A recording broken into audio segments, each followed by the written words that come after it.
রেলগাড়ির কামরায় হঠাৎ দেখা। ভাবিনি সম্ভব হবে কোনোদিন। আগে ওকে বারবার দেখেছি লাল রঙের শাড়িতে, ডালিম ফুলের মতো রাঙা। আজ পরেছে কালো রেশমের কাপড়, আঁচল তুলেছে মাথায়। দোলন চাপার মতো চিকন গৌরবখানি ঘিরে মনে হলো কালো রঙে একটা গভীর দূরত্ব ঘনিয়ে নিয়েছে নিজের চারদিকে। যে দূরত্ব সর্ষে ক্ষেতের শেষ সীমানায় শালবনের নীলাঞ্জনে। থমকে গেল আমার সমস্ত মনটা। চেনা লোককে দেখলেন অচেনার গাম্ভীর্যে। হঠাৎ খবরের কাগজ ফেলে দিয়ে আমাকে করলে নমস্কার। সমাজবিধির পথ গেল খুলে।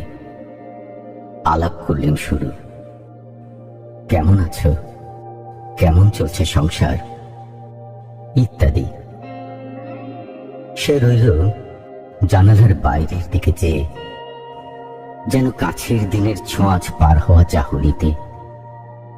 দিলে অত্যন্ত ছোট দুটো একটা জবাব, কোনোটা বা দিলেই না। বুঝিয়ে দিলে হাতের অস্থিরতায়, কেন এসব কথা, এর চেয়ে অনেক ভালো চুপ করে থাকা। আমি ছিলাম অন্য বেঞ্চিতে ওর সাথীদের সাথে। এক সময় আঙুল নেড়ে জানালে কাছে আসতে। মনে হলো কম সাহস নয়। বসলুম ওরা এক বেঞ্চিতে। গাড়ির আওয়াজের আড়ালে বললেন মৃদু স্বরে, কিছু মনে করো না, সময় কথা সময় নষ্ট করবার। আমাকে নামতে হবে পরের স্টেশনে। দূরে যাবে তুমি, দেখা হবে না আর কোনোদিনই। তাই যে প্রশ্নটার জবাব এতকাল থেমে আছে, শুনবো তোমার মুখে।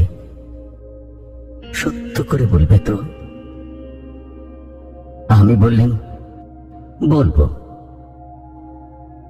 বাইরের আকাশের দিকে তাকিয়ে শুধলো,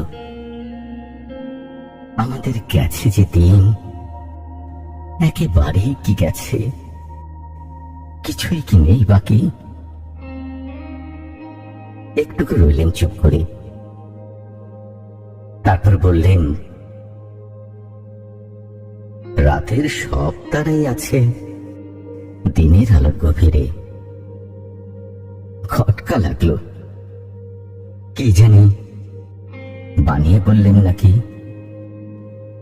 ও বললে, থাক, এখন যাও ওদিকে। সবাই নেমে গেল পরের স্টেশনে। আমি চললেন।